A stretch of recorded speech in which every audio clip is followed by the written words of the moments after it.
I'm going to spend some time talking about how to mix ink. So for your first layer, your colors will be fairly predictable because they will presumably be sitting on top of white paper. For your second layer, you will need to consider how that color will sit on top of your first layer.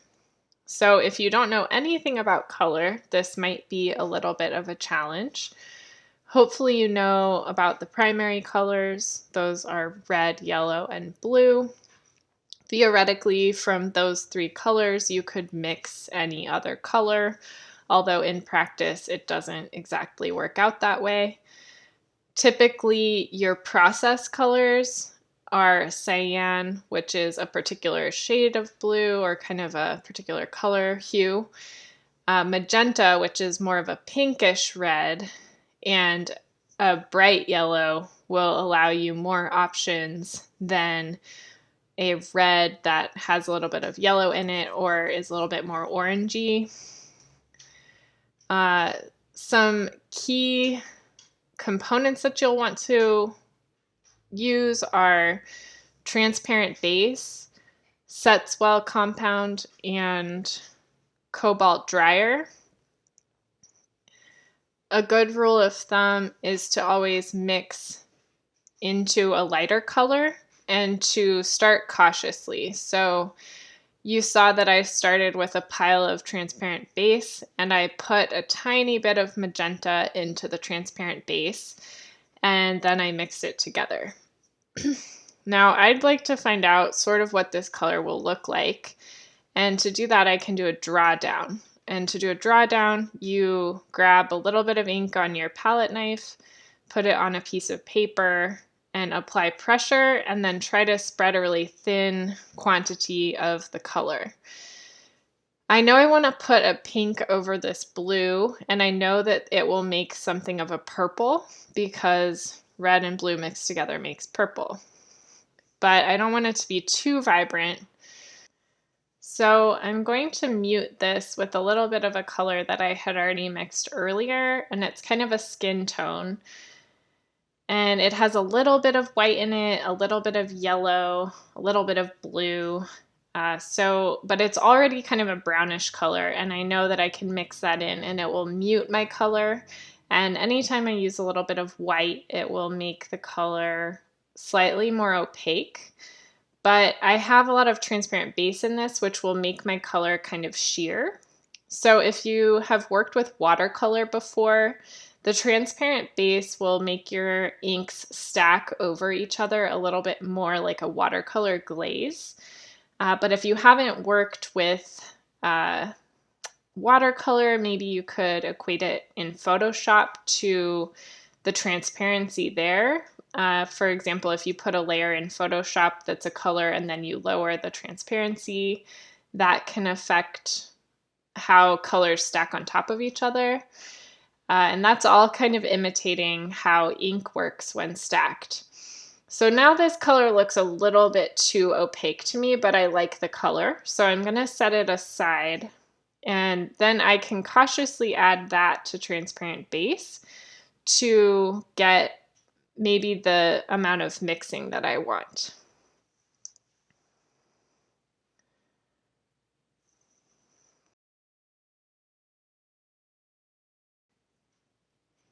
I don't have amazing drawdowns of my blue color, but I do have a little bit of it, and the reason I'm doing drawdowns over the pre-existing blue is to see how that color might mix when printed.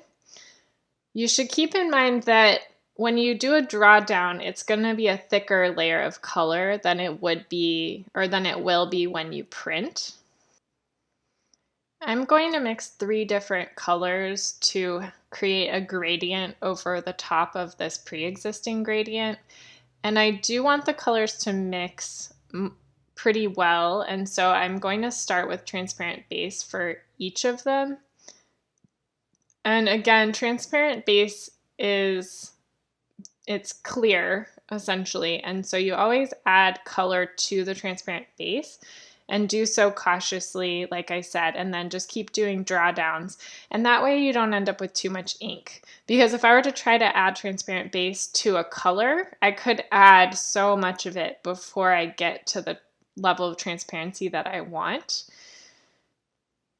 And the same goes for white. White is a very weak pigment, so every color that you add to it will affect it really quickly. Yellow is also weak. When you add anything to yellow, it is affected significantly by that. So I've taken that color of pink that I liked and I've added a little bit of it to transparent base. And then I'm imagining it stacking over that periwinkle color. And I know that it will be a little bit more purple there. And I think I'm going to like that. So I'm going to set that color aside. And now I need to mix the middle color. And I want that to be a little bit darker and richer and a little bit more red, but not too bright. And so I'm pulling a little bit of blue out and a little bit of this kind of blue-black that I had saved from the previous layer to mix with that magenta color that I have. You can see I made a darker purple, but now I'm trying to make a midnight color for the very bottom to stack over the top of that darker blue. Now I'm doing drawdowns to check out these colors. They're a little too dark, so now I'm going to add a little bit of that color into some transparent base.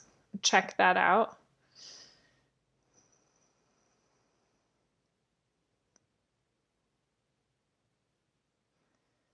It's a little too eggplant, I think.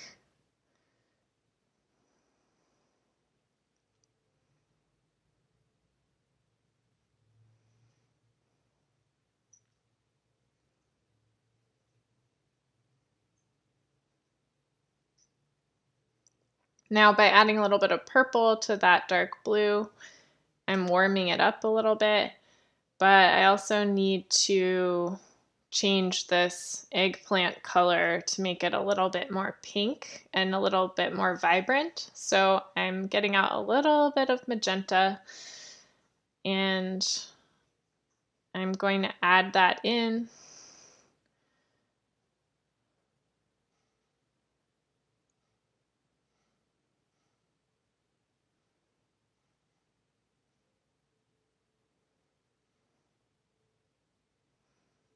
And I'll keep doing drawdowns until I'm satisfied with the color. And again, I'm trying to imagine it stacking over the color that I already have.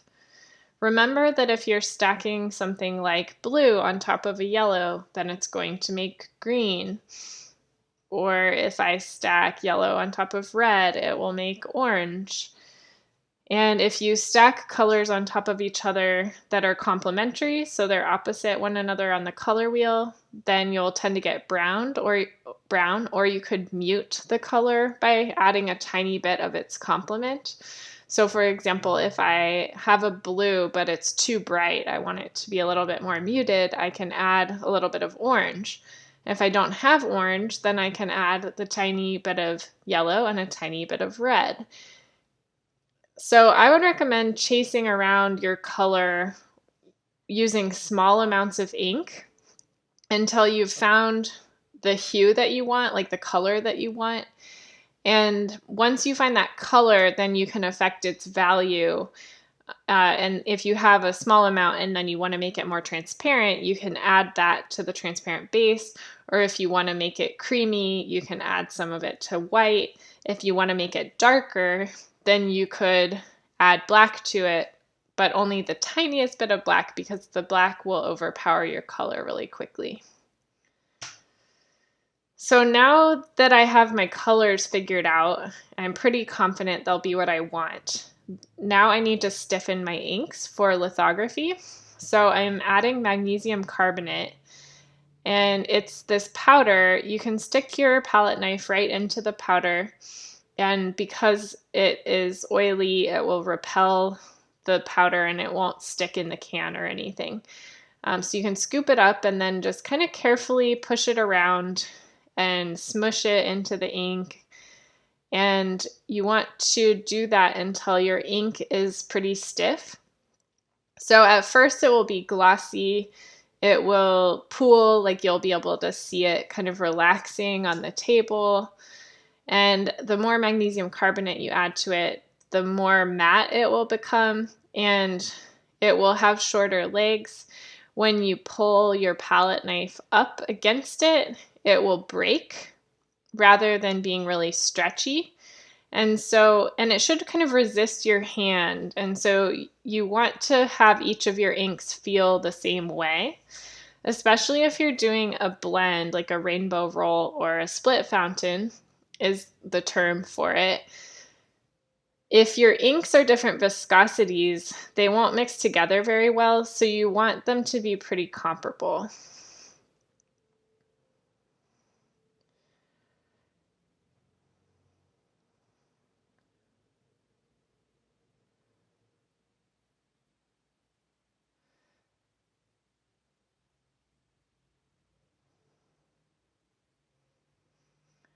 I like to chase the ink around with the palette knife and to kind of pull it down and then scoop it up. And I kind of squish it in one direction, then scoop it up and then flip my palette knife over to set it back down on the glass. And the more you do this, you'll get the hang of it, and maybe you'll have a different way of holding the knife or moving that works well for you, and that's totally fine. Once I have my inks stiffened correctly, I have a couple of other additives. Now, I probably should have added the Setswell first because Setswell is kind of greasy, and so it could affect your magnesium carbonate ratio. But the Setswell will help the ink set into the paper a little better, particularly if you're printing with multiple layers, then those colors will stack on top of each other well. You don't need very much of this stuff. I would not use more than 10% by volume of what your ink pile looks like, but really just a small dab. And then you will wear gloves when you do this, but you can use a little bit of cobalt dryer and mix that into your ink. You saw I just put a single drop next to each of my piles of ink and then scooped it up and mixed it in. And then I grabbed a tiny bit of Setswell and I'm mixing that in nicely as well. And I'll do that for each of my colors.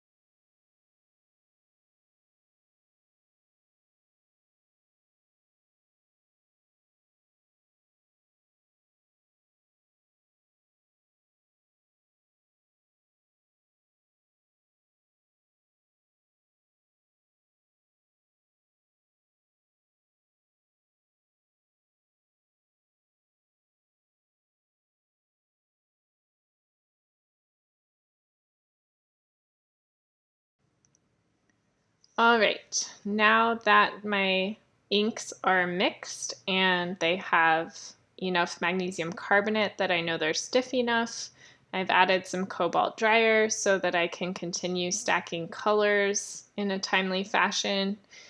And I have some Setswell in there for color mixing. I can figure out where these colors will go on my brayer and roll them out into a blend. I'm using one of my prints as a reference for where I want these colors to fall. Another way to do this would be to look at the stone and figure out where you want each color and then to mark it on the glass slab with Sharpie and then to roll it out that way. If you want a very tight sharp line between two colors, then you need to not move your brayer between left and right very much. You want to just keep it in line. But if you want a very even blend, then you'll have to move your brayer left and right. So I want a nice even blend, so I'm going to oscillate my brayer to the left and right. I'm noticing that the sheer pink is a little bit lighter than the other colors. Maybe I didn't get quite enough on the glass slab, so I added a little bit more there. I think my middle pink might be a tiny bit stiffer because it's holding its original marks a little bit more on the slab, but they're integrating nicely. So I'm just going to keep rolling until I have a nice blend, and then I am ready to start inking up.